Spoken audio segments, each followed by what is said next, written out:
This is Sophie Aldred with The Legend of the Traveling TARDIS.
Oh.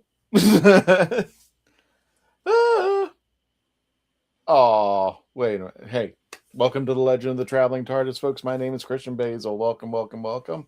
And let me go ahead and bring in a few of my co-hosts. The screen is doing weird stuff again. It's just doing weird stuff.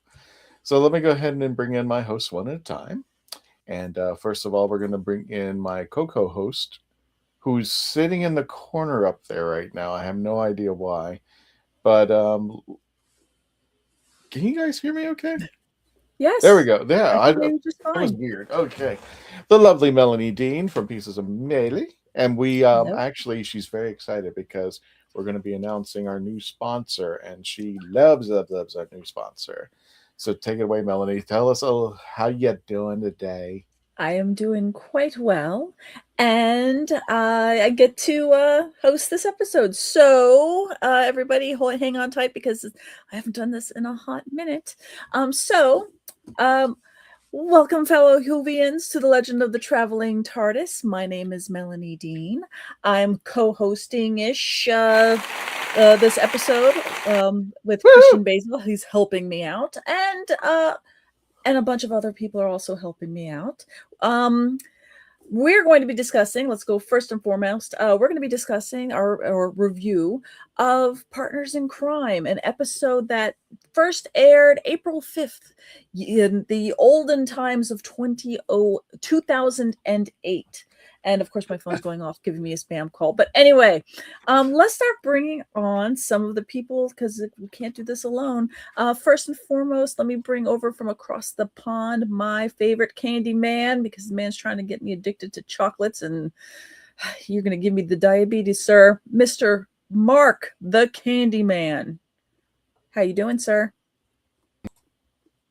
I'm not clicking the buttons. This is all Christian. I'm holding the little adipose. Okay, so we're having technical red button difficulties. I told you, Christian, don't play with the red button. I push everything as much as I can. Yeah, I'm doing fine. I'm doing fine. I'm good. I'm looking forward to this episode and giving it a nice little sweet British perspective. Very awesome, as always. Next, let's bring in Mr. James Enstall. I know I haven't been on the same panel with him for a bit, so hey, James. Hey, how are you? Good to see you. Good to see you. How are you doing? Poking the eye with a sharp stick. I'm getting by. Excited to talk about this episode. Donna being my third favorite companion, so very excited to discuss this episode.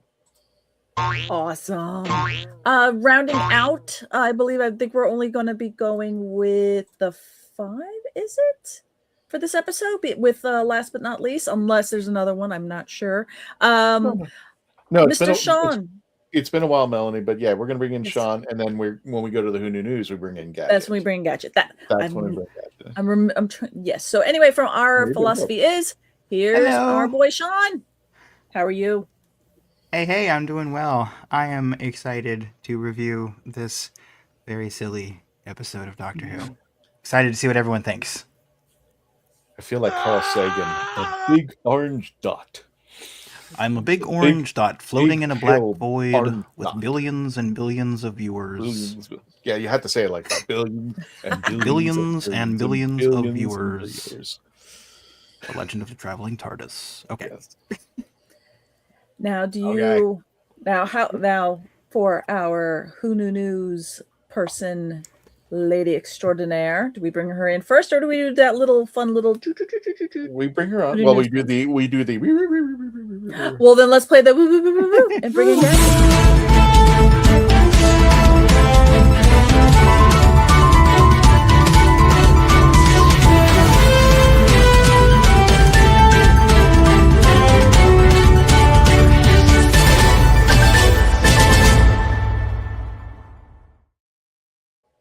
Hi guys.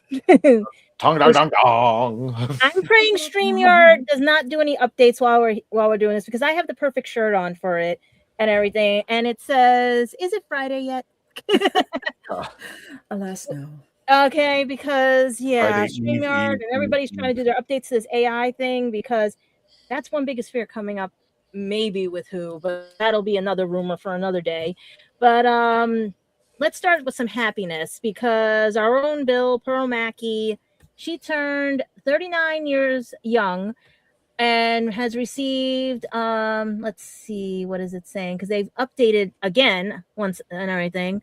But she worked on Once Upon a Time with our favorite Peter Capaldi, Horizon Line, The Long Call, The Real Charlie Chaplin, Tom Jones, The Deal. But I know she was supposedly coming up on another adventure, but let's see what the latest one was.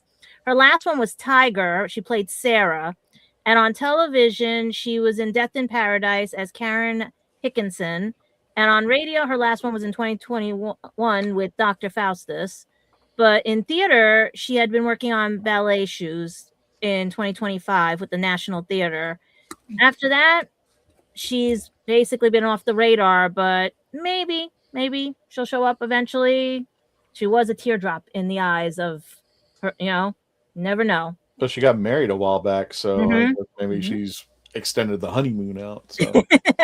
And don't blame her, because you know what? This industry is getting stranger and stranger. She can. I hope the Pope interrupted her marriage. That would be great if the Pope walked in during her marriage. Declared AI basically against religion and the doctrine and stuff. So she sent her agent while she was still on honeymoon. But happy birthday, girl. Happy birthday, because I missed her. She was good in Doctor Who. She was wonderful. Yes. Mm-hmm. And then we have Mark Shepard, as you guys know, from Supernatural, as well as Firefly, Leverage, and Doom Patrol. He turned 62 years old and does not look a day over that or anything. And especially when he had a scare a little bit ago and stuff. I'm just checking now because there was a picture from Instagram with him in a hospital bed. So I don't see when that was, because that's why I was trying to do my research there. But he was actually born in London, and you could never tell with the accent and everything, because I thought he was more northern. Let's see. The last thing he does an American accent for the astronaut and the moon episode, which is good. Yeah. And his dad shows up as his future self, so that was kind of cool. Yeah. Yeah. So the last thing he did was for television. Looks like it was Walker and Independence as Nathaniel Hagen, and Call of Duty Black Ops was his video game history. Like he's very versatile on everything. But his last film was Sons of Liberty, and I wish he could do more, because he does have that versatility to go back and forth with things. So I'm hoping we see more of him and everything, especially if they bring back Supernatural, because they gotta, And one of our space cases here has her birthday. She turned 40 years old, of the same name of the series she was in.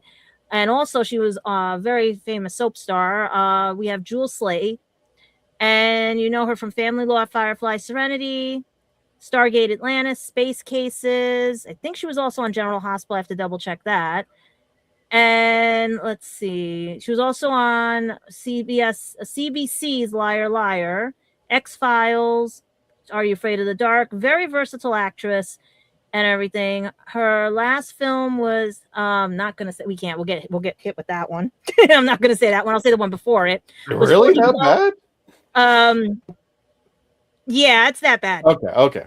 Just look up the name Casey Cranston. Okay. It was in 2015. That was her last film. And basically, there's to be announced because she might be returning to Firefly the animated series as Kaylee Fry. So I was kind of let's see what disappointed when I heard it happens. was animated. I was just like, really? A lot of But good I things are feel animated. good. They made numbers at the box office, especially when they have a demon and a slayer in them. You never know. Anime could do anything, you know, animation.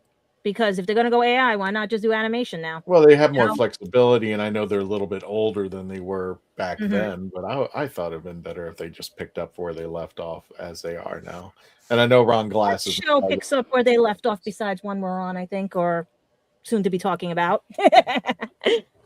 That's true, Christian, that we lost Ron Glass. yeah. So we don't have our shepherd. I loved him because when I'm growing up with him on Barney Miller, and I think I'm one of the few people that actually loved the new Odd Couple. He played Felix Unger to Damon Wilson. And Damon Wilson, if anybody remembers, probably don't know much about him, but if anybody remembers Sanford and Son, he was actually Lamont, and he plays Oscar Madison. And I thought that was a good combination. It didn't last too long, only because they decided they were a good matchup. They were an excellent matchup. The only problem is that they were recycling the Jack Klugman and Tony Randall scripts for them, and it was just like, well, it's just the same deal. But yeah, I wish that'd be cool. Ron Glass is a loss. But we move up further because we have another legend that enters our stage, who turned 78 years old today. The Beeve, Jerry Mathers. Oh, Bob Newhart look-alike. I was thinking that too. Wait, I don't know. Every year I posted his picture. Everybody's gone like, Bob Newhart. When did you get Bob Newhart? I said, no, that's Jerry Mathers. He just really aged. What if he has his distant cousin? You know, Ancestry.com. Because the last thing that he's done for filmography, and this looks like television, or is this movies? This looks like movies. Is Will to Power? He was Mr. Simpson. And film. And then television, his last role was in 2008 on Mother Goose's Parade. And then he's won an award, Young Artist Award for Former Child Star, Lifetime Achievement Award for Leave It to Beaver. Not a bad run. He's done so many things. Like his first film was Son of Paleface. And then his next one after that was The Men of the Fighting Lady.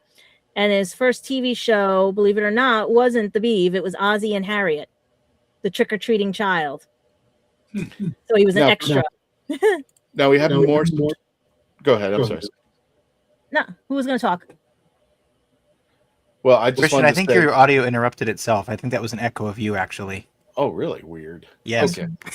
Well, I just want to let people know, and especially the new subscribers, because we're going to show us. Are you sure it's not Bob Hope? Great. I'm sure of it. I just want to let people know that when it comes to the traveling TARDIS, because people were asking, it's like, when was Jerry Mathers in the show? When was Jewel Staten in the show? And it's like, well, it'd be great if both of them were in the show at one point. The traveling TARDIS and its history, we do the birthdays for the celebrities. I mean, we do the birthdays for like John Pertwee and Troughton and William Hartnell, especially those folks who are doing the show. But for when it comes to the traveling TARDIS, anybody who's come in contact with that TARDIS, they get to celebrate each birthday that TARDIS just floats around. And we've got quite a few of them, and there will be quite a few more as we go around. Bless you, around the WHOniverse some more. We do have some surprises coming up for Dragon Con. Okay. It seems 3 of our Whovian family is going to be there, as River, Tennant, and Rose will be at Dragon Con this September. So I don't know if you have the pictures in there. Did I send them to you guys? It was just posted late last night as I'm trying to go through everything. They keep updating their page. I'm looking at it right now. I'm trying to see if I can see the thing, but they haven't put the pictures on their guest list page right now. Only their names, and I'm just trying to see if I can get to David's right now. Let's see, Tennant. Yep, David Tennant, Scottish actor, best known for role as D.I., Alec Hardy and Broadchurch, 10th Doctor and Doctor Who, Kilgrave and Jessica Jones. Yeah, they're just giving them the updates on there. So if you guys want to check it out and see what the package deals are for pictures and everything, I would head over to Dragon Con, because also Bristol Con in the UK is also going to have Jodie Whittaker premiering at that their convention. So I would keep tabs on that, because a lot of people have been canceling lately. So let's see what happens. But I'm going to talk about the saddest and the craziest, because the craziest is people are reading into Russell T Davies' answer to what's going to happen with the Christmas Story. But before we go to joy, I'd rather talk about something bad, because I know some people, it's a touchy subject for them and everything, but John Barrowman's mom had passed away, and he is offering on YouTube and Facebook. Believe it or not, it was today. If you guys wanted to see, actually, he posted it. Today was the cremation of life, and on June 8th at 12 noon Pacific time, 8 p.m. UK time, they'll stream live on YouTube and Facebook her memorial service. So if anybody is a fan or has wants to pay respect, please do so. You can go there. There is a donation. I think it's for Women's Said and Planned Parenthood as well.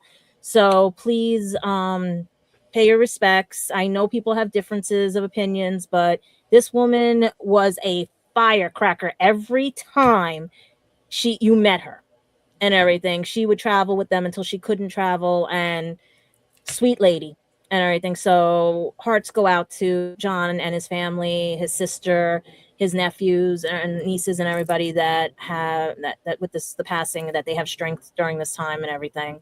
But Absolutely. very lovely. Absolutely.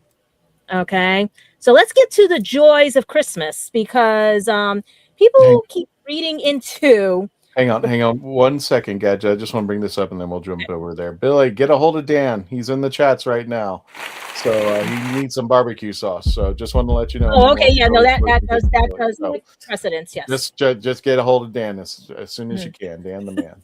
Please hold for commerce. That's right. This show don't pay for itself, okay? I know, right? No, nobody's here paid. Everybody's volunteering, God willing, the way we are and everything, because we get paid. Then that would be not fun. Okay. So anyway, speaking of joy and everything and stuff, people are very joyous about trying to prove that this Christmas special has either been pre-taped, allegedly, that there's a new doctor on the premise. But if you listen to all the interviews he's been on, he's filming his other series next year. He's filming things like that. He says, wait for BBC to put something out, because all I know is I heard 2 weeks BBC letter, and then next thing I know, I see my news feed flooding with Christmas specials already filmed. Bleeding Cool said this. This one said this allegedly. This one said now. Guys, just let it rest. Wait for the official, because if you guys are so desperate, you've lost sight of this Christmas special, It's supposed to be for fun. It's supposed to be for whatever. And if Doctor Who does go on hiatus, just get to Big Finish, because Big Finish also has their newest releases coming up and everything for each month. So just pick up a Big Finish. They used to, I wasn't privileged to them, but they used to read the books during the wilderness years and everything. Now they have the CDs, and there's old DVDs you could go re-look through, but don't keep reading into things that are like meant for anniversary things, or they may be hints, they may not be hints. But if I had my way, it would be called a Wonderful Life type of TARDIS, or a Wonderful TARDIS or something, because I want to see them go back in time, like I've been saying, Christian, to when she regenerated and it was all a dream. It was all a dream, and the shooty comes back and we get the series we're supposed to have, and everything. Here we go, Melanie.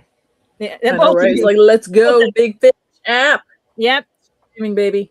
Yep. I just got privileged to Big Finish thanks to Christian, because for me, Big Finish seems like a hard thing with my dyslexia. So there were a few episodes you did offer, Christian, that actually were okay, but except for that first one. That one threw me for a loop.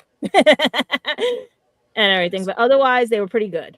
Well, this coming Monday, approaching Monday, is going to be Big Finish Day, and we're going to see how we're going to be celebrating it next Tuesday. So stay tuned. Keep an eye out on our social media. But we will be celebrating Big Finish Day the day after. Does the BBC ever still stream some Big Finish episodes to celebrate? I know they did that sometimes on their YouTube channel, like where they would be streaming some episodes of Big Finish live on their YouTube. Do they ever do that still? Do you know? BBC? I didn't not realize. familiar I know with Big Finish does that on occasionally, channel. like around their birthday. Oh, maybe it was or- Big Finish. Yeah, I thought it was BBC for some reason. BBC and Big Finish are two separate companies. Yeah. For some reason, they just act like they don't want to talk to each other, but they're there in the room. I just It- never And Doctor understood Who is it. their kid. It's like an alternate Yes. universe. I mean, Yeah. the shooty knocked us into an alternate universe to get back Poppy, you know what I mean? So who I'm still knows? mad at him for destroying my television, honestly. I'm still not over that. Him crawling through my TV, that was uncalled for. But does anybody else have any updated news or anything? Because, like I said, I saw telephone after telephone after telephone. First, it started with 2 weeks' notice, and then it was like, oh, this. It went all over the place, that thing. But The reason why you got the 2 week notice is because Russell T. Davies opened his mouth on BBC Radio 2 after doing the interview. Oh, well, that just connected a lot of dots. And so so Circle the wagons. He spoke. Yeah, he he has no attachment to it. basically the BBC Radio 2 interviewer asked him directly what's happening with Doctor Who, and that's when he said you'll get that known within 2 weeks, and that's when the internet just went mad. Does that mean he's quitting? Because is he putting in his 2 weeks notice? No. They already had put the 2 weeks notice. Knowing how much of a troll that man is, there probably Yeah. was nothing, but he's like, you know what? It'll be happening in 2 weeks. So he just made a timer hit. Like he's the one that just said, you know what? 2 weeks. You'll know. He created a paradox Yeah, because he said that. Now something has to happen 2 weeks from now.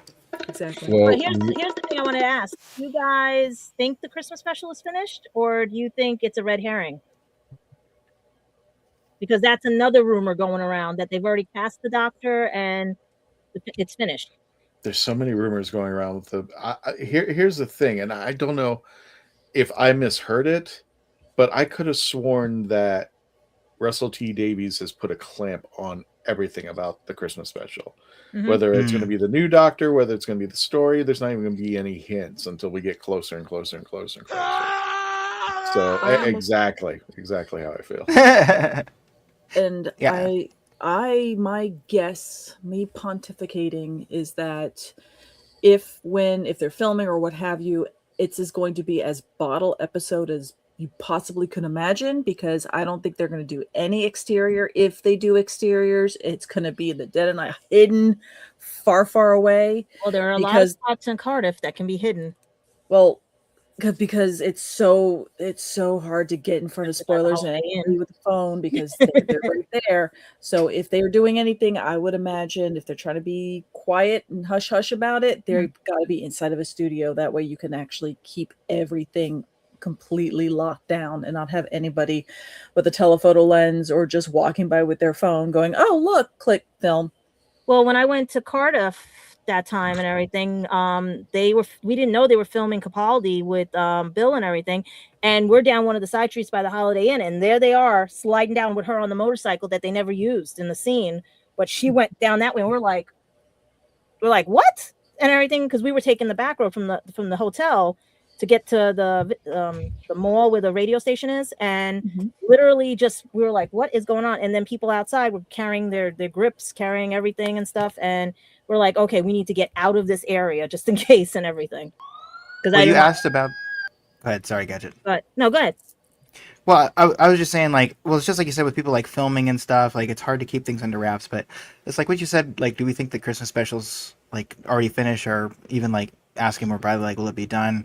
I don't like. It's just like Christian said. There's so many different rumors right now, but I just personally know that for me, like, if this Christmas special like gets delayed, or if they release it and it's just a disappointment, and this is just me speaking, but if it's a disappointment or they get it delayed, like, being an American Doctor Who fan is so frustrating right now.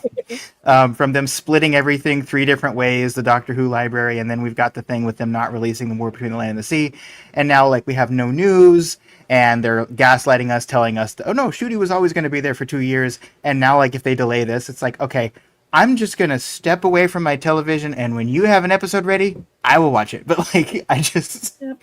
It's like I understand why people are speculating, because it's like, man, we want something. On YouTube are getting good. If you guys want to watch the fanfics on YouTube, they're getting good. Yeah, I mean, and that's the other thing, talking about like ideas. There's so many fans who have so many ideas right now. It's like it's not like Doctor Who's bereft of ideas. It's just like, I don't know. Anyway, I could go on a whole rant. I'm not going to.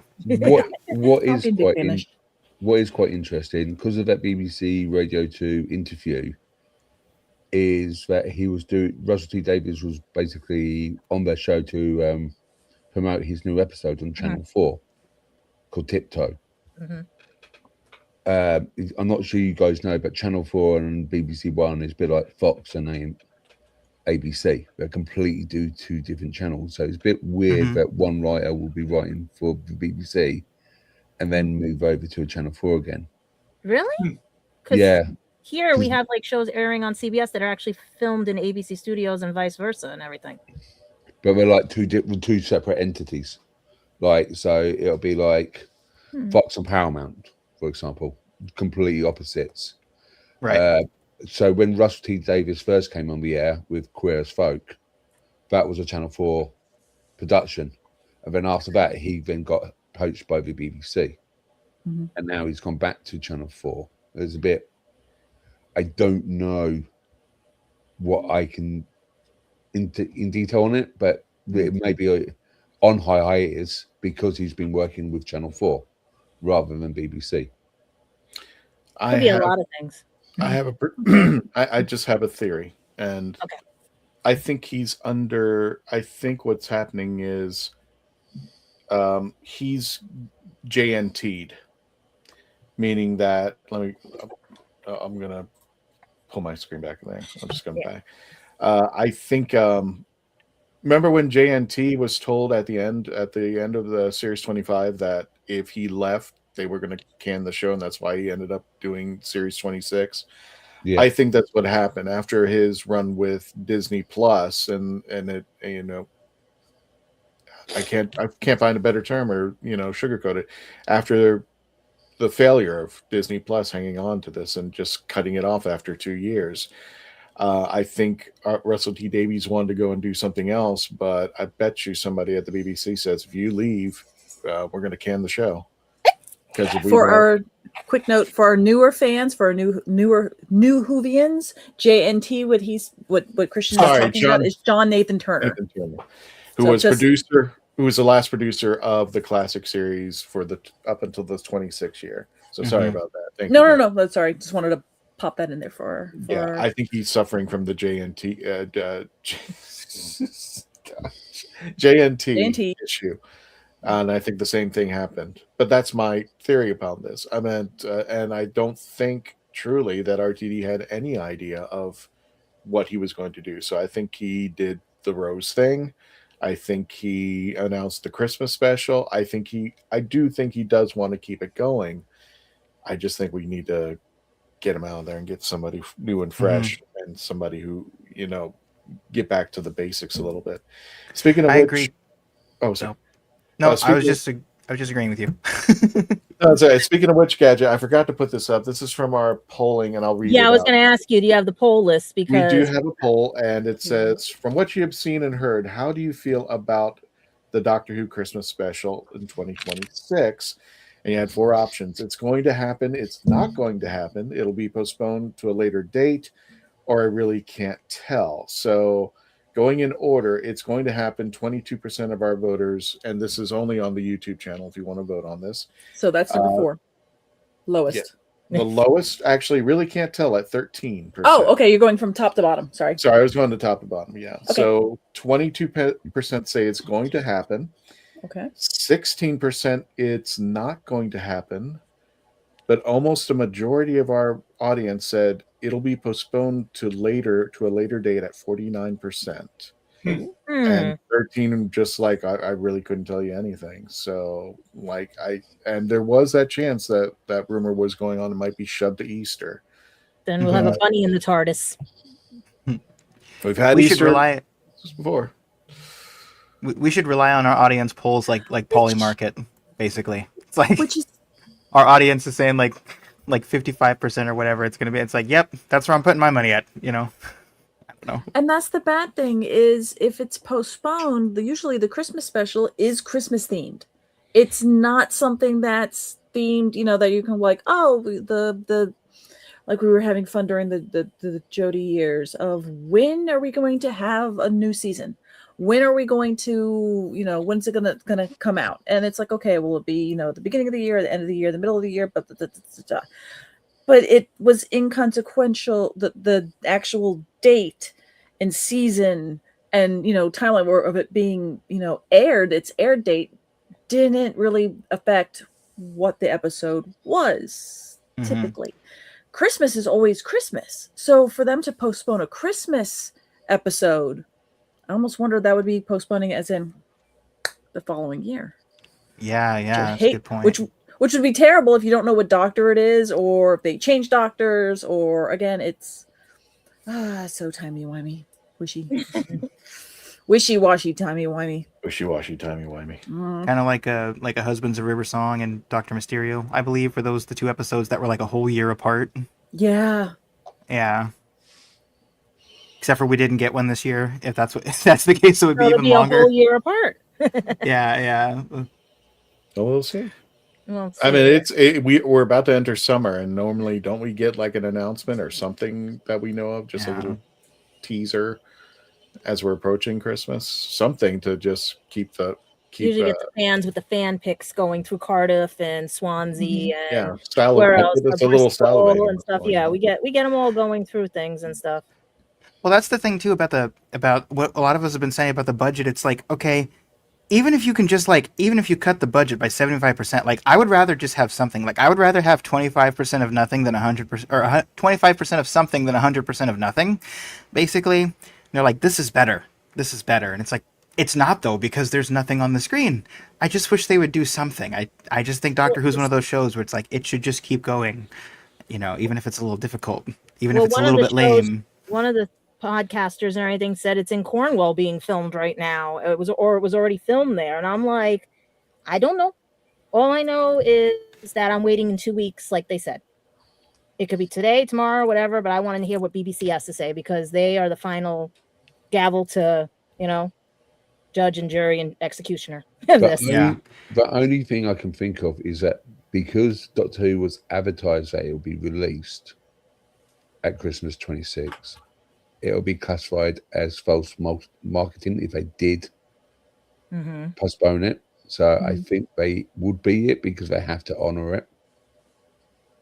And they can shoot in the UK, if you announce something, you have to honour it. Oh. We don't do that in America. No, we don't. So that's the only different thing. So it's more like, I'm not saying it may change, but in the UK, there's loads of like, if you're advertising something and you cancel it or postpone it, there must be a reason why, and you have to be let known. Is there repercussions if they don't do it? Are there any what happens if you don't? Some depends who's in part of it. The problem is BBC is still technically a public company. It's paid by the public people. It's basically a contract, breach of contract, right? Yeah, sort of thing. Yeah, kind of like PBS, like on Honest Trailer, they called BBC Fancy PBS, and I agree with that. But with PBS, you don't pay for it. It falls into two brackets, minor breaches and financial breaches as material or repertory breaches in the UK. There's also time limits under the Limit Act of 1980, as well as duty to mitigate. Is that the word? Mitigate. And then there's a termination right if the breach is considered a vital term, if a specific clause allows it. And basically, do they have a clause to postpone? It's not a Santa Claus, but do they have a clause to cancel Christmas? Well, we're going to have to wait and see. Yep. Mhm. 2 weeks, 2 weeks. Allegedly. allegedly. Yes, in 2 weeks they will gaslight us again, and we will be very happy. Okay. So yeah. So anybody else had any other news for the Who Knew News? Because I'm waiting my 2 weeks to unwrap a present. So let's see what happens. I think we're good. Melanie, do you want to take us out into the commercial break, or did you want to go ahead and do the ratings? Whichever. You are the host. You tell us what you want to do. I would say let's go ahead and get everybody's ratings first, and then we can go into the commercial break because that'll let everybody, all of our people in the audience, kind of give them time to put in their what they personally rate Partners in Crime. Again, this is David Tennant's run, so the 10th Doctor's run. This is his third season, and this is where we get to have Donna Noble show back up. So we had already gotten her introduced the first time around during The Runaway Bride, and now she's back and Partners in Crime. So I guess I'll start kind of clocking around. You know what? No, I'm going to start with Christian. What am I doing here? Now, Yeah, whatever- I'm the host. I can start with Christian. Whatever Basil. Candyman has, add 2. Close out the That's how I'm Yeah. rating it. Whatever No, we're gonna, Mark like- has, add 2. So officially close out the news, Christian, right? Officially news is closed. Let's get the ratings. We'll close out the news and then we'll head right into it. But, Okay. Yeah, Yeah. we'll just add this. We'll just tag this. So along. Christian is Mark plus 2. I'm writing that down. So, okay. You want this Are you numerically? right? I'm the host. I'm allowing it. I will give a rating. I'll give it 7.5. 7.5. So okay. Candyman can say Until he finds out what 7.6. That Candyman's pissed is, me and then off. we'll see which one. Exactly. I was hoping Mark was going to give it like a 10 so that you would be I stuck in an know. impossible situation. I was going to go negative. So I was going to go -2, so you put them to 0. But So, Candyman, I was actually going 7.5 as well. 7.5. So Christian's How now at dare you. 9.5. Perfect. But that would not be me. So it'd be 7.512. So you're going to go 7.5. 1 2. Candyman. 1, All 2. right. He's adding integers along the way too while he's at. Good lordness. Welcome back. Sean, darling. Yes. What is your rating for Partners in Crime? I'm going to give it an 8.5. Awesome. And James? I am also giving it an 8.5. Hey, you can't take mine. Apparently everybody's taking each other's. Yeah, right? Those rules weren't explained to me. I'm sorry. Well, you should know. You can't take mine. No, I'm just kidding. Gadget? Well, to quote a you get- Teenage Mutant Ninja Turtles movie song, 9.95. 9.9. Ooh. Okay. And Sean, I'm surprised you know that song because it's very old. No, I was actually just surprised at the 9.95. Like that's, and I'm so like dying to know what you took the 0.05 off for. I really want to know now. I know. So, I'm going to do what Christian usually does and not give mine until the very end because I have unlimited power. But until then, let's finish out the news, put the little, and then go to commercials.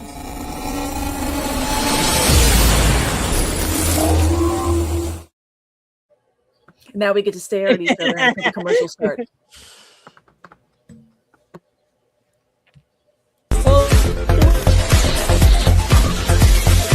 I didn't listen to that voicemail. I'll tear open that letter you sent. Don't you tell your friends I want you back. I gotta leave you now and unread, because you've already said those words that switch my heart to dead from loving you. So you'll stay ghosted and I'll stay focused on sewing clothes. The spell stays unspoken, a dark silhouette of a Mott man, and I'm broken. Right down, I didn't listen to that voicemail. Or TikTok, that story you sent. Don't you reel me in to get me back. I'm gonna leave you now. Are you tired of toxic fandoms? Do you wish we could go back to being happy? So do we. We created the Happiness Patrol to get away from all of the toxicity. in fandoms, in life. And so we decided we wanted to do a show, but something that makes us happy. And in our second season, that's movies that make us happy. So join myself, Cameron, Scott, Jessica, and Melanie on Happiness Patrol at youtube.com/@happinesspatrolshow.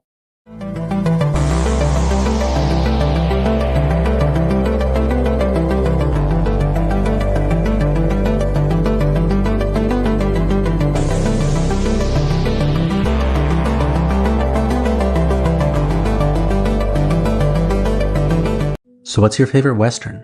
Is it this one or maybe one of these? Is it a revisionist Western, an anti-Western, or maybe it's an all-time classic? Whether your favorite Western is in black and white, vibrant Technicolor, a spaghetti Western, a neo-Western, a comedy, or maybe it's only really Western in spirit. Whatever it is, this is the podcast dedicated to determining the top 100 Westerns of all time. Every second Monday on YouTube, Spotify, and Apple Podcasts. It's Horses on Film. I'm author Mark Muncy. And I'm author Erica Lance. And this is Eerie Travels.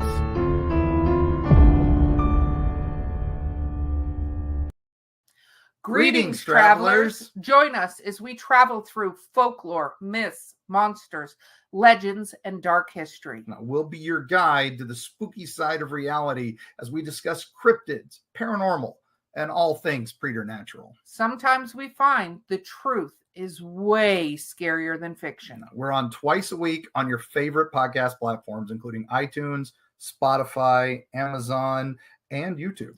We have amazing guests from all of the areas of the strange and unusual, including witnesses, investigators, and more. Yeah, with Erica's curiosity and ridiculous array of pop culture and true crime knowledge.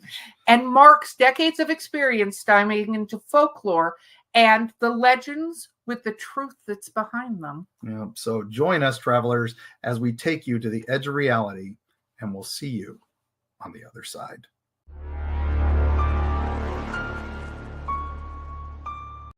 Hi, I'm Janet Fielding, and I played Tegan Javanka in Doctor Who, and this is The Legend of the Traveling TARDIS. We have one more commercial, kind of. We don't have a video or anything like that, but we want to introduce our new sponsor, and I know Melanie's jumping up and down to go, yes. We want to welcome now of our new sponsor.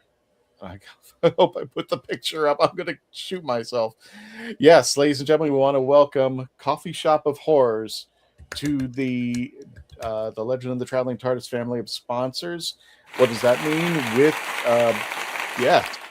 yes, absolutely. With more caffeine for Melanie. More caffeine for Melanie. Yeah, but as soon as she found out, she was like, "Okay, yes." So we will be selling the barbecue sauce and the coffees over at all select conventions that we have out there. So just keep an eye on that. Right now, we can at least confirm this month, Space Coast Comic-Con, Epic Verse, which is taking place in August, and in September at Ancient City, we'll be selling both the Kitchen Killers barbecue sauce. Yes, the coffee is awesome. I'm probably do a whole episode with Melanie just telling you how good the coffee is. Let's go. But Melanie gave me some pictures of some of the brands that they have out there. So Melanie, embellish us just a little bit. I'll just throw these out here.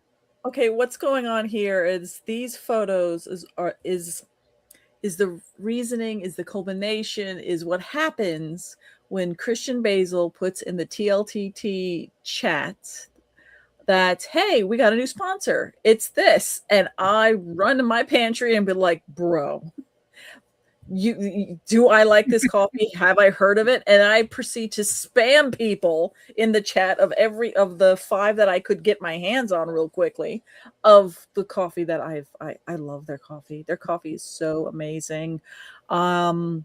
I've tried their coffee eons ago at Claremont Comic-Con when that was a thing.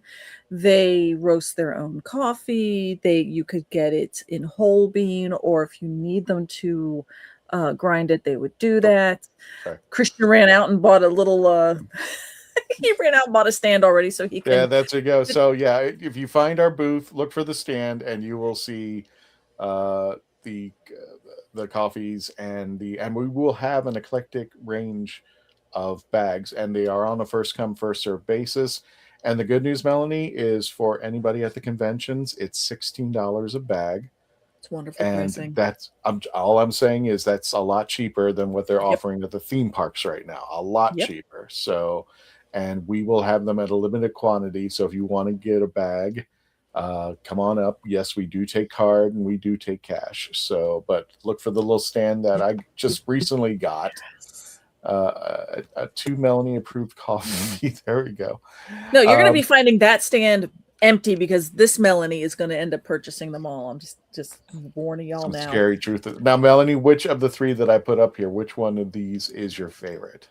Of those three, actually, funny enough, Boogie's Nightmare Brew, of those three is butterscotch toffee. My absolute favorite one of theirs is the Highlander Grog. I am a huge fan of a butterscotch bourbon caramel note, that kind of thing. I tend to flavored coffees. I really like flavored coffees. I brew them. I will brew them and then I go iced with no sugar, I just drink them black, iced, but I think their flavors really are pronounced. It's not a bitter coffee. As you can see, there's a lot of flavors. They always hire local artists, or I'll have different artists do the artwork on their bags, which is always really, really sweet.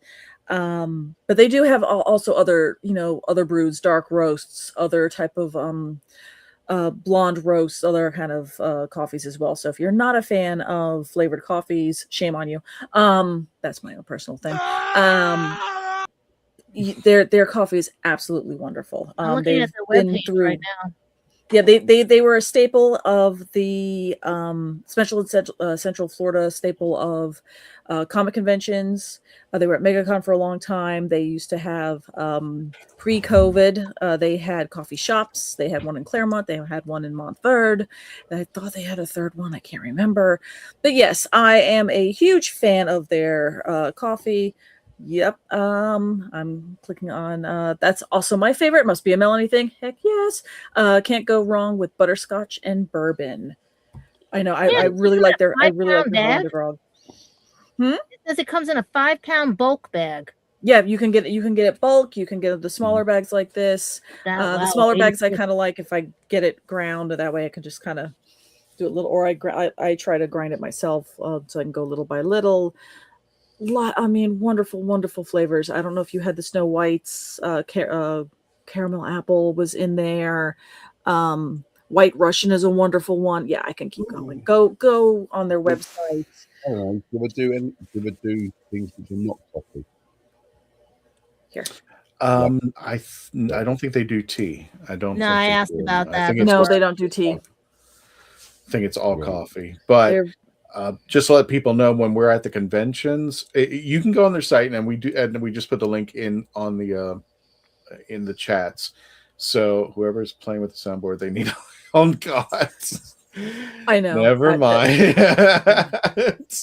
So anyway, if you decide to go, you're more than welcome to go to their website, and you get you get to pull out what you want, see all their eclectic flavors.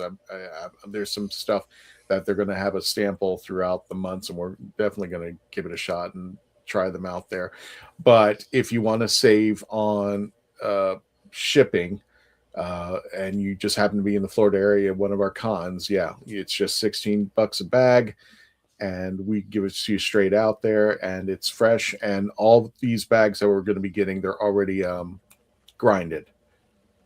Unless you can actually pre-order with me, traveltardis25@gmail.com if you want to pre-order ones, if there's something special that you want. But let us know at least a week in advance so we can have the guys over there make the bags.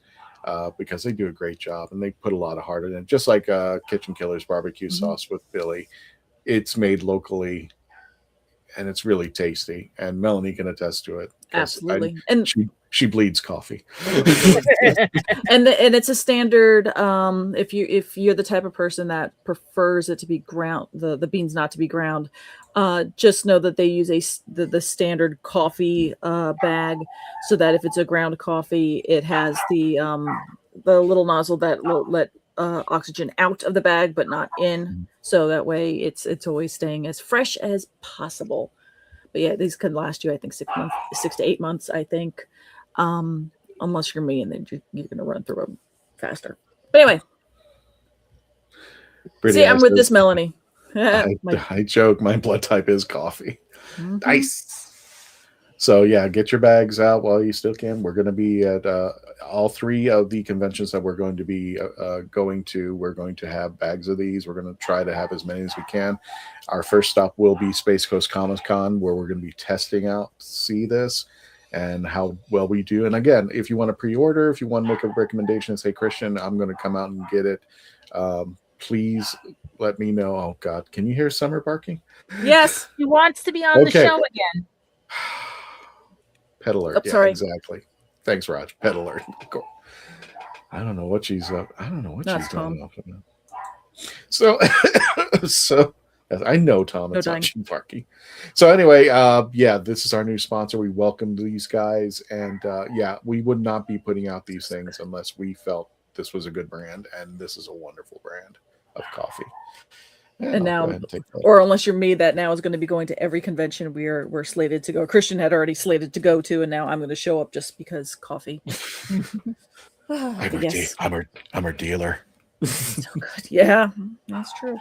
I'm gonna be. I'm an enabler when it comes to this. So see you out there, folks. And Melanie, take it away. Let's get the show. I mean, we're only 53 minutes into this episode. Exactly. Let's talk about partners in crime. Look at my little adipose. He's so adorable. Yes, you are. And just think, this how prolific this episode is. This came out again April 5th, 2008. And there, the whole idea was a miracle pill. You take the pill, the fat just goes away. Unfortunately, it goes away like this. And now it's 2026, and now we're having the Wegovy pill. So maybe the fat will just go away. Maybe we'll all get our own little adipose. Who knows? See, I don't want the fat to go away. I would keep him as a pet. I don't want the fat to leave. I mean, look at your little baby with the little tooth. But anyway, so I believe we go lowest to highest. And unfortunately, we have 2 people, actually we have 4 people, who decided to pair up. So the 2 lowest are technically Christian and Candyman. So let's rock, paper, scissors to see who has to go first. Oh man, it's not a fight to the death. Not fight to the death. So rock, paper, scissors, go. 1, 2, 3, go. Grenade blows everything. Looks like Candyman's going. Fine. You know what? Grenade. I'll go first. Unit boy. That's where the grenade comes out. So, I gave it a 7.5. I think this was a great introduction to see Donna Noble again after we saw her at the Runaway Bride. And I loved it because it has that campiness that Doctor Who's been known for, to have some fun. I love it because it was a fun episode. Of course, it brought in Donna Noble. It brought in Wilfred. So we're seeing Wilf again, and it was one of those episodes that it's just a fun episode for me. And I love when it comes to the companion, I miss the buddies. I missed the Second Doctor and Jamie. I really loved it when the 12th Doctor and Nardole, when it comes to the buddies. And this was a perfect get together of buddy when it came to Donna and the 10th Doctor, and especially with that scenes when they're across the way and they're looking at each other. It's like, yes, I know. They had that, that conversation going across each other, and I didn't mind, even though it was a little bit camp and quirky. I mean, like the adipose is an alien and as a plot device going on through the story. I thought that was cool. It it was just it's not the greatest of the episodes. It's not one of those that's gonna make you think, 5 years later you're going to be talking about Partners in Crime. This is one of the fun episodes. This is an episode I would probably put in my top 10 list of if I wanted to introduce somebody to Doctor Who. This is one of those episodes I'd bring them to because it's fun. It doesn't take itself too seriously. I mean, I love the 2 sonic screwdrivers. So let's see what happens. And you can tell David and Donna, Catherine were having a great time. And this is their starting and proving ground because Catherine's coming back now from Runaway Bride. So we're fleshing her out a little bit more. And even though she was, just a little bit annoying in the beginning of the Runaway Bride, you could tell that there was some kind of chemistry going on later. And especially when they were under the Thames River, when that chemistry kept going and going and going and going. But like I said, this is to me one of those episodes. If I'm having a down day, this is an episode I revisit because it's fun. It's funny, and it's very entertaining. And I would highly recommend this episode for somebody who's like, okay, get me into Doctor Who. Give me an episode that I should start with. I would bring in Partners in Crime. Perfect. Beautiful. That's yeah. All right, the rest of you are screwed now. I'm talking. Yeah, right. No, right? Like, okay, so everyone's like thinking I to said themselves, everything. okay, talking points. He's done all And of no them. Okay. pictures, right, Christian? Yes. Yep. So, Candyman, Aye. why did you give this a 7.75 or 7.5? Unlike Christian, I actually found it quite tedious. The meeting with Donna Noble just went on for ages. The music was brilliant by Murray, but it just felt like it's just dragged, and then it's still dragging, it's still going on, and I just got a little bit because it felt very much like Doctor and Sarah, the relationship of that lot of sort of thing. Like Sarah goes out and investigates stuff, like she did with the third. Was it the fourth Doctor or third Doctor? Third Doctor. And it felt very, very much like that. But I just found it a little bit. Just get on with it. If you know what I mean. We done the crossing over so long. I think it was like 25 minutes. You wanted them to bump into each other a little sooner. Yeah, it was just literally just tiresome. The adipose, yeah, that was cute. They could have cashed in on it a little bit more, but it was okay. It was okay for the season 3 opener. What I didn't know, and rewatching it, there's loads of Easter eggs for the whole that season, which I didn't spot until rewatching it again tonight. So when the taxi pulls up, that's got Atmos installed. Right at the very end, you got Billie Piper again. That was quite cool. The nanny, was she a Time Lord? Was she someone the Doctor might have known in possibility?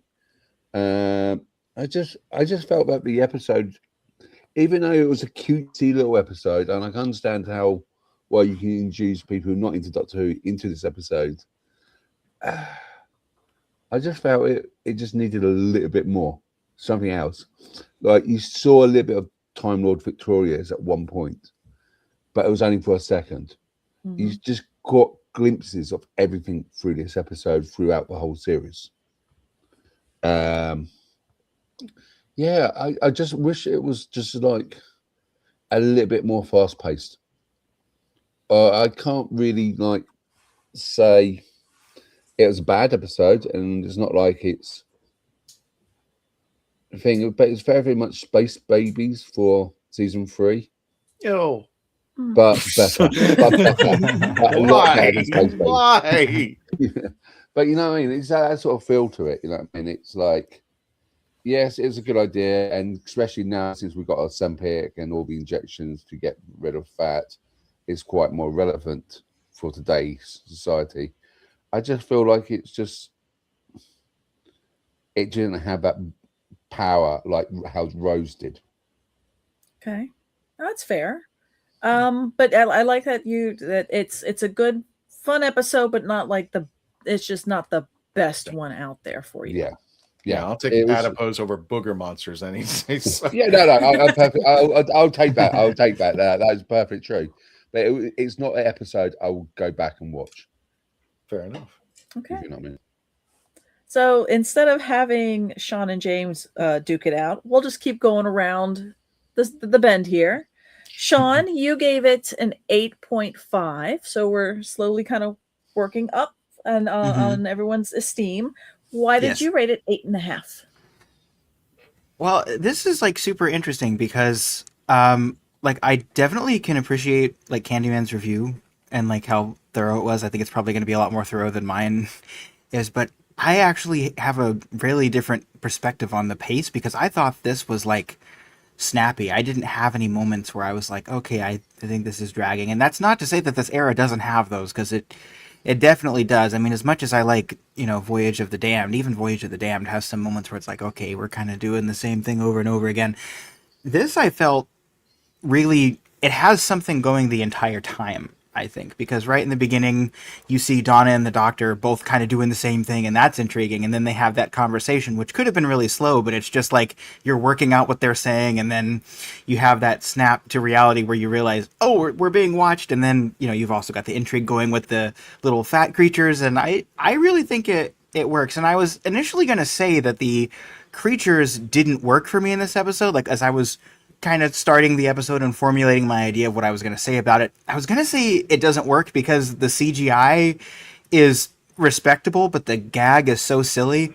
But I actually think it does, because if you're going to do a story like this and keep it light, it kind of has to be this type of silly, but I don't think it goes over the top. Just like Christian said with the booger monster, to me that was too far.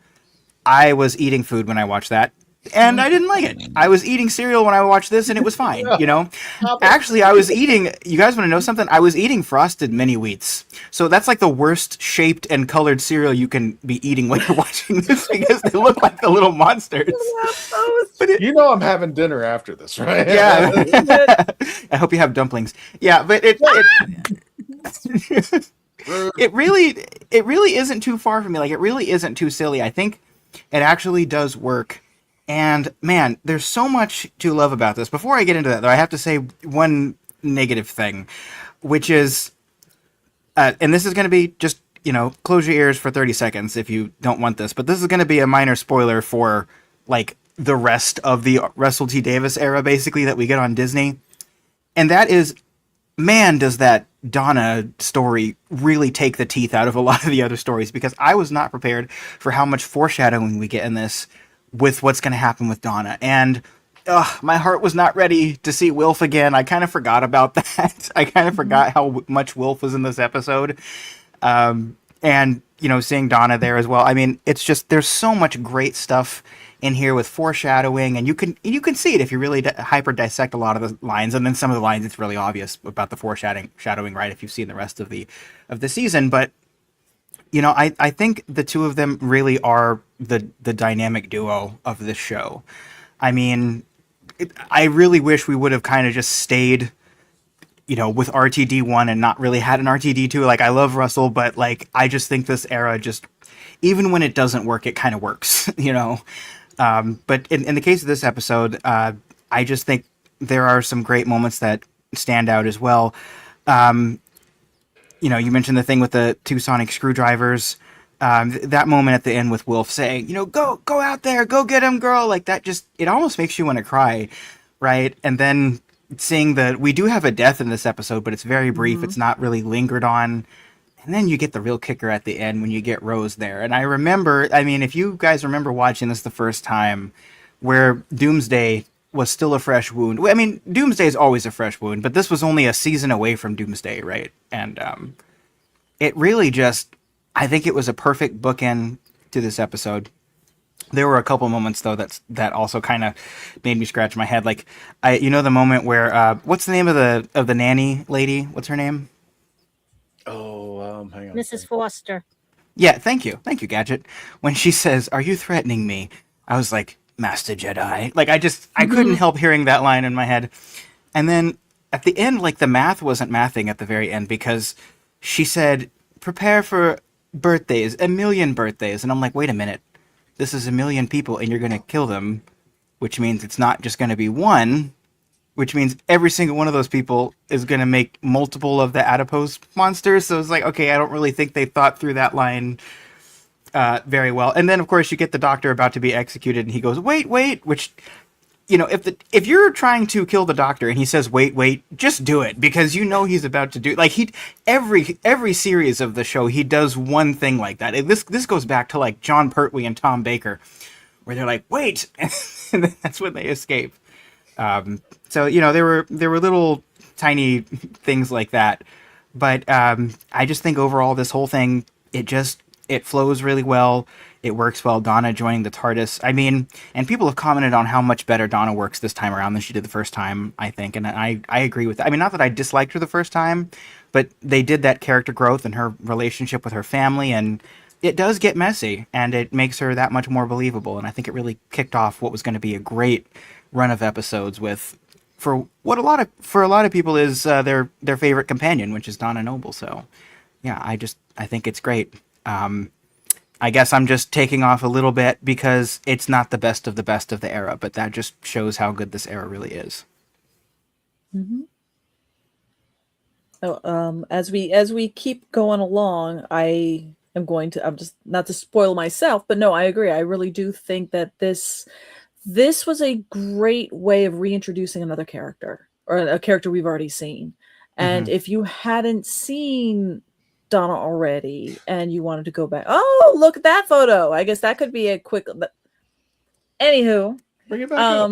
Bring it back okay up. Because I was gonna say there's the segue photo. There we go. So here's the next, so I'm just gonna cut myself off and just go on at the very end. Segue. So James, yes, you also gave this an 8.5, and here you are with the lovely Catherine Tate. And, yes, our favorite Donna Noble. So why did you rank this as an 8.5? Before I get into my ranking, the story behind that picture is I asked her if we could do "Am I Bothered" faces. So that's why we're doing the "Am I Bothered." But I had nothing for her to sign. All I had was a Doctor Who Adipose Funko Pop, and I said, "Would you sign this for me?" She looks at it. She goes, "Are you calling me fat?" Because I had her sign the Adipose, which was hysterically funny, and everyone in line cracked up at her because she's brilliant. But for this episode, I liked it because it was a perfect reintroduction. You didn't need to see Runaway Bride cross paths with. They kind of set all that up without forcing you to wonder who this was. They introduced the character again in a compelling way. It's something about Doctor Who, especially New Who, where the female villains they bring in are just so good. So like the nanny in this one, Madame Kavorian from the Matt Smith run, or Sylvia Noble is another female villain from Doctor Who. But they've got these female villains are always so good. And that's one of the things I liked about this episode was the villain, because she was charismatic and almost charming, which is good to see in a villain. It's not just some grand, I'm going to take over the earth kind of plan. So I liked seeing that aspect. And then the chemistry between these two is just undeniable. There's a reason why when they decided to reboot the show with Russell T Davies, they brought back David Tennant and Catherine Tate, because it's just unmistakable chemistry as soon as they hit the screen. So it was fun. To Christian's point, this is a rewatchable episode. There's enough sci-fi in it. There's enough classic beats of Doctor Who that you can enjoy it for the people who are fans of the classic series. And then it's a great jumping on point for the New Who as well.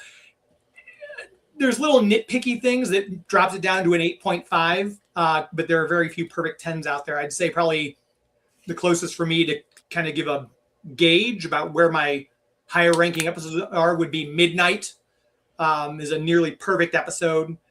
So this just lacks a couple little things, but I think the Adipose were cute. They were great. Like I said, not every villain has to be take over the world. Not every monster has to be terrifying and 8 feet tall with teeth stuck to their face of the villains they've defeated in the past. So yeah, that's my reasoning behind the 8.5 for this episode. Brilliant. Absolutely brilliant. And then honestly, I'm still kind of jealous on the taking the photo with her of the Am I Bothered that pose, because the greatest thing about the greatest thing in the world with if you have a chance to see Catherine Tate at a comic convention, honestly, the selfie is where it's at. Because was this the only photo that you took, or did she have a tendency of snapping multiple? We did several. Yeah, she did several with me. So yeah, that was just the best one that I didn't look as goofy in. So I tend to look very goofy in photos. I'm like, oh, this one I actually look semi-normal. You're like, oh, look, I'm human. Yeah, that's me talking about myself. So I absolutely understand. But no, that's the quick little note of, if you have that chance to, if you meet her in person, she also, same thing with John Barrowman. They're very similar in the, if you ask, you want the selfie, it's like $40 or what have you, and they will just start snapping photos. Yeah. It's a much different atmosphere than the paying for the next, take your photo, and you got to move. Exactly. So you've got, enjoy your 5 seconds, go. But no, I so far with everybody else, I agree that this particular episode with Partners in Crime, it's an episode that I like to rewatch for the most part, other than Candyman. But I love rewatching this one. I like the pacing of this one. And as other fans have mentioned, that the Tennant and Tate kind of combination, some people, yes, they find Donna Noble annoying. I'll respect that. I don't agree with it. I find that those two are perfect together because you have that brother-sister kind of doctor companion. There's absolute zero romance. And of the 3 companions Tennant had during this span, you had either the relationship, the pining, or you had the antithesis of it. And Donna Noble was the antithesis of it, especially with, anybody who even possibly tries to say that they're the thing together. She's there just to say, the toothpick, the scrawny guy, you are kidding me, right? Which I absolutely adore about her.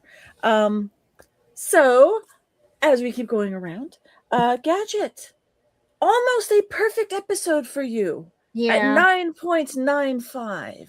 Mm-hmm. Because do you want me to start with the why I gave it the those missing 0.5, or do you want me to start? I think you should. The floor is yours, madame. Please do as you will. Well, growing up with vaudeville, this was to me an improv. That's why it was good to me, because I know what vaudeville and improv. So I love the banter back and forth and everything, especially when they found each other.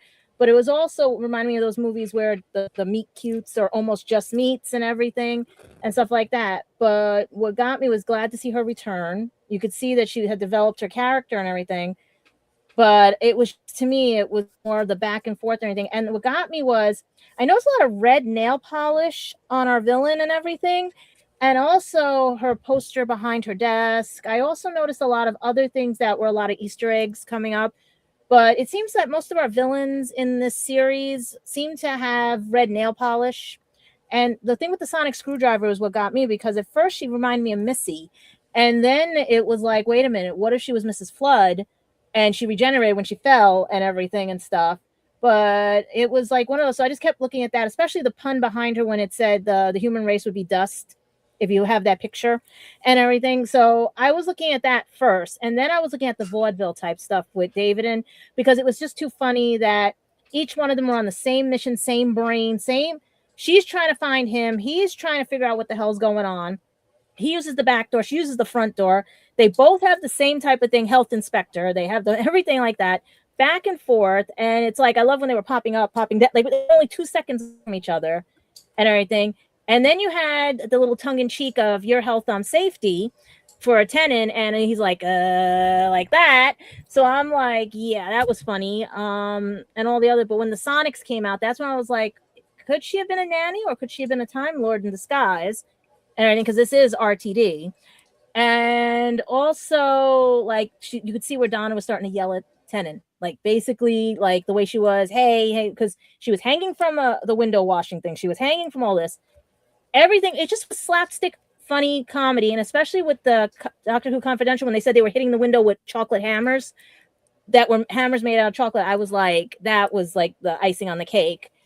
But the reason why I gave it the 0.5 was because you didn't see what happened to her body when she dropped from up there, because like I said, she could have regenerated if she was a Time Lord. And the fact that while he's trying to save Donna and the reporter's tied in the chair, she goes, well, what the hell is going on? Somebody please explain something. He goes, you're a reporter, make it up. I was like, okay, that's where he got the 0.5 taken off and everything and stuff, because that was a running gag back then in that time frame and stuff about reporters and things. Even our own Patrick Stewart, when he was a Cub reporter, made up the stories when he was there because they had no news, as he admitted on one talk show and everything, if you want to go back and find that and everything. But the 9.5 is because I love the vaudevillian stuff. And what got me was Wilfred, because it reminded me of him from Peter Cushing's day. Because why is he always looking at the stars? Why is he looking for aliens? Could this be that maybe like what happened to Donna, where Donna forgot? Maybe the Doctor made Wilfred forget. And he always had that inkling he was in space, because when he saw the TARDIS, he was like, I knew it, you know? And the TARDIS triggered his memory of the time being in the TARDIS. Because that's how I was seeing this episode, is like it was coming full circle for Peter Cushing. It was coming like that, you know? And because with Wilfred, I love him. I miss him. And he was Donna's rock, you know? Because all she wanted to do was explore. Nothing ever went right for her. Nothing, whatever. And she was always hoping something would change, you know? And it did. And she was already packed and ready to go. He was just the valet putting everything in the TARDIS and all that. But like I said, the 0.5 was because of the fact of what he said about the reporting. Otherwise, it would have been a 10. No, that's fair. Mm-hmm. I can, as somebody who does our Who Knew News, I can see where a jab at journalism and ethical journalism. See, I can speak would rub you the wrong way, and that's absolutely fair. And they were cute little things, like and everything. Adorable. It's just that when she said that they were the children of and everything, and the Shadow Proclamation was going to be issued, it was like, okay, she's in trouble. Mm-hmm. But I still think she's the one that might have picked up the ring because she had the red nails. I'm waving at Fat. Yeah. Waving at Fat. What and her was lights went. what was interesting is the reason why she was sent down to The bees disappeared too. The bees disappeared and the planet disappeared. Mm-hmm. Easter eggs. Because Tennant was saying, the bees, what's going on with the bees? Mm-hmm. Yep. And Donna was like, oh, this conspiracy theory site. Yeah, because they were slowly, because it was mm-hmm. It showed from the very get-go that the entire season was planned and that we were building to something, which Mm-hmm. is But you notice her poster in the back looked like the planets. And if you counted the planets. Yeah. My little adipose back away. If you remember when they said the planets, spoiler, if you look at her poster, count the planets. And it matches the poster. Behind her desk. Melanie, I'm so sorry. Go ahead. Go ahead. Melanie, you also said something.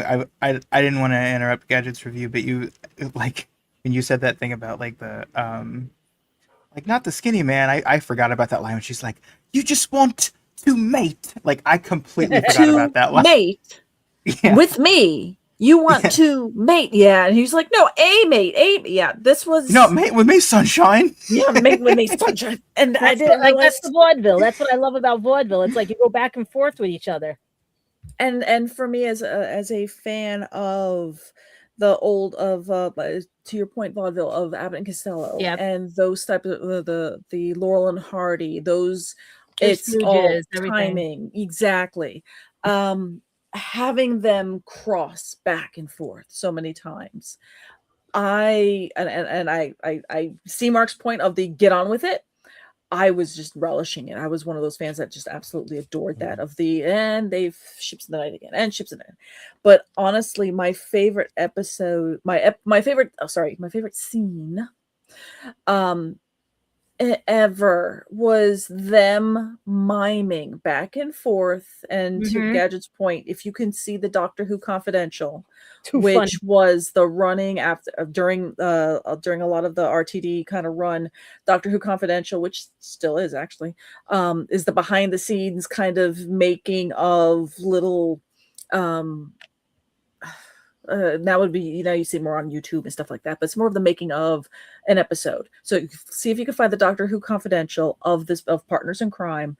And they even bring up during the script, during the reading, Catherine Tate brings up the fact that it just says she mimes, this. And it's just, I'm sorry, what? I'm doing what now? And just, do your thing. So it really showed you how much RTD put his faith in her as a comedian to go, all right, you've got this little porthole right here. It's actually more like this. And we're going to have you. And she's like, here I am typing, searching the internet was her doing this, the internet. And all of it then would go right back to Tennant, just like, what are you doing over there?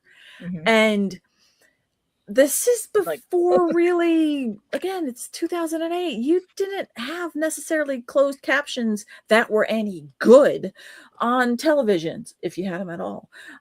So to really trust your audience to go, okay, we're going to have a very long scene and hope that everyone's going to get it. And for me, that they were both of them were extremely articulate with mouthing what the words were. For somebody that it's absolutely but if you were an actual lip reader, you're probably like, what the heck's going on? But at least for novices, you could at least figure out, there was enough context clues with no sound, and you're only seeing this and Murray Gold's music in the background helping punctuate the funny notes and the funny beats. But at the very end, having Mrs. Foster, having her kind of going, are we interrupting? And that just both of them looking at each other like, that's the voice. They still go, run. Yeah, and I want to actually, people might not know this, but if you're blind or visually impaired, we were very lucky in the episode because the audio description people tell you absolutely everything that they're supposed to be saying. So if it's difficult for anyone to follow that, and especially if you have BBC iPlayer, just turn on the audio description. It will tell you everything they're saying, which is great. But yeah, they didn't leave us hanging with that. And she looks like she's on the Love Boat with that circle. I was just because it looks like a little porthole. And I mean, and that whole scene we have the picture in there. I think we have it. Yeah, it's probably it's most likely. I know at one point that was one I wanted to paint. You sure? Because I sent them all. I sent over 100. No, you sent them all, but there was the two, for a better term, the quote. They're all leaning down for some odd reason, but that's okay. Really? Yeah, I'll try to see if I can find it. And see if you can find another photo, Christian, that you did already show before, which has launched one heck of a meme, and that's the one I sent over. Yeah, see the little porthole. But this particular episode also launched a meme, and that was David Tennant with his hands on top of a cubicle wall, jumping over and going, ha! That I don't know if he says hello, I can't remember, but that's that's one. That was usually you see this photo that's got some impact white text with a thick black background outline behind it that's saying something funny. This is the episode that if you've ever seen this photo and you've never seen Doctor Who, this is the episode it's from. This is why everyone's kind of sees this one. But no, this particular episode for me, this is one of my perfect 10 episodes because I find it just so thoroughly enjoyable. It's one, as Christian had mentioned earlier, that this is for me if you've never watched Doctor Who, here, watch Doctor Who. This should give you enough, you know. Well, I was going to ask Candyman if these numbers were real because they actually posted people's names and everything. It did come through, or is that the one you found? I just quickly put this up, but this is my favorite moment right here of that whole one. conversation. Yeah, that one I was trying to find. And that's the scene just before that they realize, oh, we've been caught. Mm-hmm. It's like, I was gonna go. Yeah, because I sent Christian this one with everybody's names, and there's actually a melody on. Look at that. And I want to know if those numbers were real, because I didn't know they could do that back then. If it actually comes through, I'm trying to get it to come through. Let's see if I can get it. Gadget, can you mean numbers? It's like, oh, it's telephone numbers. Yeah. 020, 020, 020. Yeah, that's probably just random. 020 is a London number. Oh, okay. But it's probably fake numbers. In the United States, if you're making up a number, that's why they all start with 555 because it's not a real area code as well. Mm-hmm. I was wondering if it was something like that, but 020 is a real London area code. Yeah, it was originally was it's me. 0207 and 0208. 0207 was inner London and 0208 is outer London. But the rest of the numbers are probably made up. Mm-hmm. Oh, and for those after if you're now noticing that there's now 5 of us, James had a hard stop at as we were filming this about 19 minutes ago. So yes, James had become adipose. So he had to jump out real quick. You can follow him real quick on oh goodness. Geek to Me Radio. Geek to Me Radio. Thank you so very much. Oh, sorry, I didn't know. I wish I would have let him go before me. You can find James. Ta-da. So yeah, so as we kind of started with Christian and worked our way around, it just kind of everyone's rating just kind of got a little bit better. Yeah, mine for me in this episode, this is a perfect 10. This is my. Yes, there's issues with it, but I let them slide, and I just love the heck out of this duo. This is my favorite duo, as much as I used to be, and kind of still am a little bit of Dr. Rose shipper.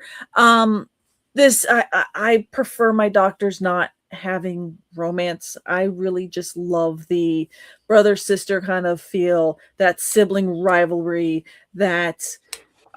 Mate with me. No, you're not going to mate with me, mate. That's kind of, and always being, as much as the doctor is going to be the first person in a room to say how brilliant he is, how smart he is. He's the smartest person in the room. Blah, blah, blah. There's Donna Noble, just taking him down a peg to say, no. It's just giving him the loving humiliation to go. I need you to deflate your ego. Reality. We need to actually go through this. We need to get through this room with your big head. Let's go. But yeah, Christian, are there any? Did any of our little viewers or chatters, as we're doing this live? Oh yeah, what was there? We had some ratings there. First of all, I'm just ready to say I just hear procrastinating going to the store, and I give it a 9 because 8.5 is taken, and it's one of my favorites. So there you go. Yes. Rose Kirby, right, folks, partners in crime. I give it a 9 out of 10.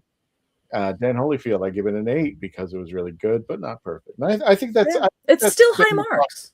Yeah, it's not meant to be it's not meant to be Vincent and the Doctor. It's not meant to.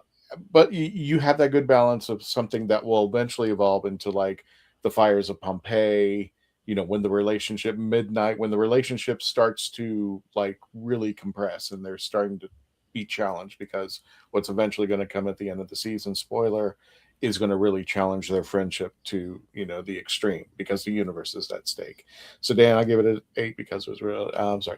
Raj says I give an 8 out of 10 for Partners in Crime, which I had to stream twice because I enjoyed the 10th Doctor and Donna's hilarious banter since they did a funny skit scene here on YouTube. Yeah, the one that's the Not Bothered. I think they did that after the episode. I think that was Children in Need or comic special with what's Catherine's Tate's. Oh, the character. The character called. Is that the one where she's like in school and he's a teacher? Yeah. Am I bothered? Oh, I can't remember the character's name. What's her name? She becomes toy Billie Piper. Is that the All one right, that's- everybody on the internet, if you can find out Do it the character's name, go ahead, put it in the chat. Everyone on the entire internet. Yes, everybody. Also, Melanie, can you Lauren possibly Cooper. Lauren Cooper. Thank you. Sorry. Yes, Sean? can you possibly shout out James's website again? Because earlier I didn't know that he had an out. My review went really long, and then when you were telling about his website, I was saying, "Oh, sorry, I talked over his review," and then I talked over his website. So can you mind shouting out his website again? No, you're fine. His website is Geek to Me Radio, and that's at geektomeradio.com.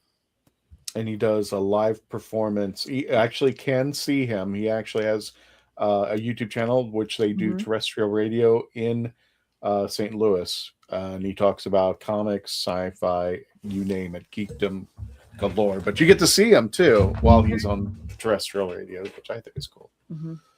Can I just mention about Wilfred's cat badge? Sure, of course. Yeah. Yeah. Do you guys know what that is? I think Not at all. But you're going to tell us. Well, okay. So the story goes, well, this is what Bernard Cribbins told me, but he asked the costume if he can put that badge on his little woolly hat. That's from when he served, right? Yeah, he was in national service, but then he did. He volunteered with the parachute regiment. Yep, and that is actually the miniature parachute regiment cap badge, as we call them in the UK, paras. Is that if the paras equivalent in the US, airborne? Probably yes. Yeah, the airborne would be the paratroopers. It's paratroopers, yeah. Yeah. Okay. So, but in the UK, the paratroopers are like one of the specialist forces we've got. They're just like the high tier in the UK. So it was quite cool to see him and ask for costumes so if he can wear his cap, because he's literally earned it as well. I just Googled it. He actually earned it when he was doing national service. So. Okay. I'm just saying to the BBC marketing place, I want this on a shirt with an adipose on it. So this quote right here. We need to make that into a shirt with an adipose. Oh yeah, I've got to wear one of those as well. Candyman, I'm glad you said that, because like the stuff with Wilf in the episode made me really sad. But you've also made me extremely jelly of like living in the UK, because I feel like every time we talk about Doctor Who, you're like, oh yeah, I met this person and they told me this. And I'm like, oh man, like I don't know anybody from Doctor Who. He's in the motherland. It's not fair. Yeah, right. He has proximity. Yeah, exactly. But I mean, that's also maybe a little bit one-sided too of me to say that, because like also I live in the country with like Hollywood and all, like, so you know, it is what it is. But yeah, you get all the Buffy cast. I don't get Buffy, so it's compromise. Yeah. Well, we don't get it anymore because they decided not to go with it. So. Oh, and I found out something the other day, which really, like, I did not know that Dolly Parton was a producer on Buffy the Vampire Slayer. I had to look this up. It is completely 100% true. She was an unaccredited. The industry or the company that produced it, produced Buffy. Please look this up, anybody. I had to watch this again, and I had to look it up into something, and it turned out it was completely true. Dolly Parton is actually the same way that Lucille Ball was to Star Trek. She was a quiet producer. I mean, she led the whole thing. And one of the things that they interviewed with Sarah Michelle Gellar, she found out that Dolly Parton was producing it, and she was like, I've never met the woman or anything like that.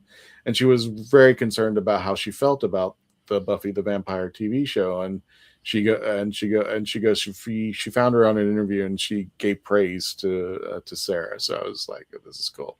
But please, if anybody can find that information, I found out today it was true. I was like, damn it. Nikki, someone take me to the UK. Hi, Nikki. How you Well, doing? put it this way, Melanie can vouch. If you ever come to the UK and you're around London or around Essex, I will meet up and take you on a random Doctor Who site touring and give chocolates. When he means by random, he's going to take you to your house and show him all his unit stuff. So. He'll take you to Leith Street. That's right. And give you 10 kilos of Terry's to walk around with. Candyman, have you been to the US? I've been to Florida a couple of times. Okay. Oh, there you go. And he's a Bears fan. Taking a your own. I am a Bears fan. And he's a Bears fan. Makes no sense. I'm the only one of the only English guys who actually prefers American football over soccer. Yeah. Don't talk about soccer, football. Don't. Yeah. We're on lockdown June 11th here in New York. I think Nikki lives in Florida. I think Nikki, I met you. Did I meet you at MegaCon? I think I met you at MegaCon. I'm 99% sure. Speaking of MegaCon, we want to thank everybody who has supported us, watched us. Of course, we just crossed the 4 millionth view in our 5 years of existence. And now we've hit another goal, which is just incredible. There it is. 120,000 of you want to hang around us, and we really thank each and every one of you. I can live with that. So, yes, with our next stop being 200,000. Or we should say, realistically, 150. When do they send you the jacket, Christian? Because I know they send people jackets at a certain point. I didn't know it was a jacket. I know the buttons. I just found out about the jackets. Yeah. I just know the red. I think the red button is 1 million. I'm like, yeah, whatever. Yeah. I'll be dead. Yeah. There's an insane one that's like 50 million or 100 million. Yeah, there's some 100 million subs. I told you to send it back and get a blue button. I know, right? Just paint it. I just get painted. Yeah, just have somebody. 100. If we hit 150K this year, I mean, we could totally do that, and that would be so badass. All I'm saying is, I think the official Doctor Who YouTube channel is like 4.5 million. Mm-hmm. Mm-hmm. So we're getting close. Yeah. Yeah. I'll be doing this out of a wheelchair, but we'll get very close. But we're like a big Doctor Who pod. You know what I mean? Like, we're so thankful for you guys. Like, it's really, it's just really crazy. No, like, thankful for each and every one of you. Yeah. Who gave us the chance. Just the moment that you hit the subscribe button, we were really appreciative. And of course, we've got other social media. We've got X. We got Facebook. Some of you are watching us on Rumble. I mean, like, you can always check us out wherever you want, wherever you feel great. Twitch, Twitter, yeah. Twitch, Twitter. So. Absolutely. Christian, you gave Nikki a pin. Is that a badge? Yes. The buttons. Yes. Okay. Then yes, I gave her a button. We were given buttons. If you subscribe, if you have subscribed or already subscribed when you were at MegaCon, we gave you a button for it. Thank you. As a token of our appreciation. Melanie, you ready to wrap this puppy up? I think it's time to wrap up. Okay. Well, for again, those of you, I'm going to jump back just a little bit. Where are we going to be? Well, let me say this just again. We will be selling Kitchen Killers barbecue sauce, and now we will be selling Coffee Shop of Horrors. You can check out their website, but again, if you catch us at the conventions, you don't have to pay for shipping. We'll have them out there, and we will have a limited supply, so make sure. It's only $16. $14 for the barbecue sauce, $16 for the Coffee Shop of Horrors. Our first stop will be, we'll be selling this at all 3 conventions at Space Coast Comic-Con, taking place at the Wickham Park Community Center, June 20th to 21st. So get your tickets now. You can scan the code out there, and we will be joined with our special guest, Athena Finger. And if some of you heard the name but not familiar, she is the granddaughter of Bill Finger, who created Batman. So she will be at our booth, and from what I'm being told, Melanie, she is creating one piece of art. And I don't know if she's going to finish it over there or if she's going to have it finished, but it will be the Third Doctor and Batman 66 together. Oh, that's awesome. Cannot wait to see what this comes about. So A doctor with Batman at the controls. Exactly. I love that line. I actually showed her that video and go, the Doctor Who poked fun at Batman. It was the third Doctor. It was so cool. And I sent her the video and she goes, oh, that's cute. And our next stop after that will be, for the very first time, Epicverse, located okay, hang on one second. Let me get that location. I apologize. And that's a Friday and Saturday. It's a Friday and Saturday. Just let people know. So it's not Saturday and Sunday. So, but this will be at Northland Church, 522 Dog Track Road in Longwood, Florida. It is free admission. It is free parking. Again, we'll be selling the coffee and the barbecue sauce over there as well. And unless something changes, this will be our final stop. We will be at Ancient City Con in St. Augustine, Florida, at the World Golf Village Resort. Again, this will be taking place Friday through Sunday, September 25th through the 27th. And again, this will be taking place at the World Golf Village Renaissance Resort in St. Augustine, Florida. If you're going to do this, come early. And when I mean come early, like come on a Wednesday or leave on a Tuesday. You definitely, if you've never been to St. Augustine, yes, you got to give yourself the treat. Go visit the Pirates Museum. Go visit the lighthouse. Go walk down St. George Street, especially if you can at night when the lights are kind of going on. Walk around the Castillo San Marco. I can keep going. You can see the old city gate. You can see the Fountain of Youth and see all the peacocks yelling at you. You can drink the Fountain of Youth. Sweet sulfury water. Cleansed. Young. And do a also, ghost tour. Do a ghost tour. And I highly recommend the Ripley's ghost tour because I love the way they do it. They do it as not like just a ghost tour. You're going over here and somebody died here. So no, they do it like a private investigation. So you're going around, and there were actually 2 deaths that took place over at Ripley's, believe it or not, when it was a hotel at one point. So, but ancientcity.com, con.com, get your tickets now. And that is it as far as where we'll be going. Did you see what Raj said about the t-shirt, or were you Christian in the chats? I did not. For the free t-shirt, you do, Christian, you have to check out your emails from them. If you have about 100,000 subs, according to, I'll give it a shot.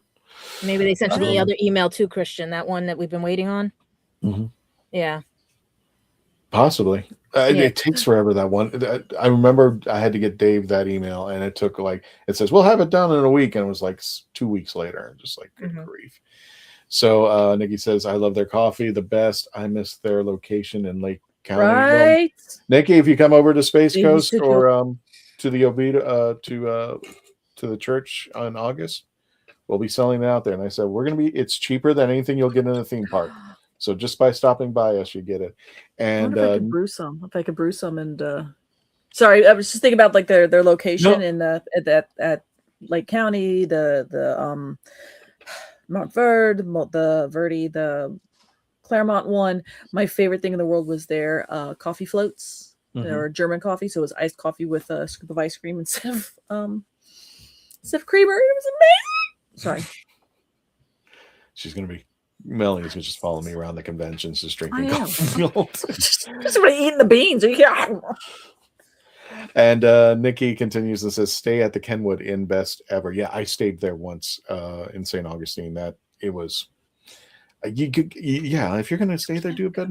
I'm going to encourage you to stay at the resort because that's where the convention's at. Yes. But you got to treat yourself to after you stay at the resort. Exactly. Or you're going to now spend the weekend at, in St. Augustine proper.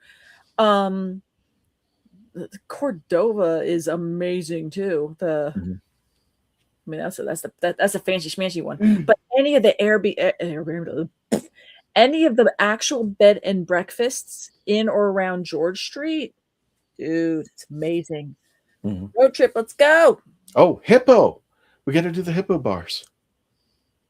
The Hippo bars. They make the fresh not the ice cream bars, but the popsicles. Oh, The Hippo. See, I was always a Kilwins person. Oh, That's what? fair. Because I would like start Hippo. at one end of George Street and go to Kilwins, and it'd be so bloody hot that by the time I finished and died, I'd get to the next Kilwins and get more ice cream.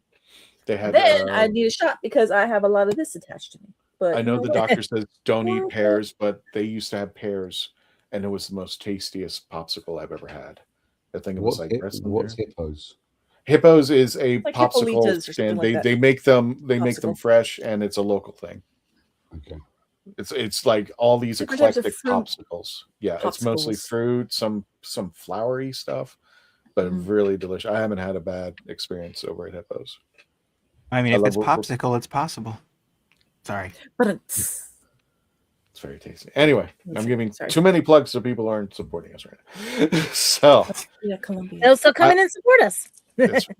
And I want to give Melanie props. This is her first time hosting in a while, and I just got off work and I was like, Melanie, can you host? I can't do this. So thank you. Literally. So much. Yeah. Yeah. I was like, I haven't done this in a while. I was like, yeah, I'll be here to pick it up. You'll pick it up.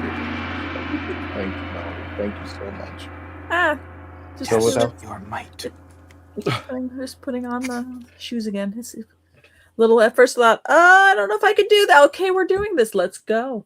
So hopefully everybody you were okay with me being over here. I appreciate next it. time. You did great. Oh, thank you very much. So Melanie, you want to wrap this up, or would you like me to wrap it up? You can wrap it up because all I would say is, go for it. You got it there. Well, of course, Melanie, where can they find you? At Pieces of Melee, right? Exactly. You can find me at Pieces of Melee. Usually I'm going to be right here at the Legend of the Traveling TARDIS.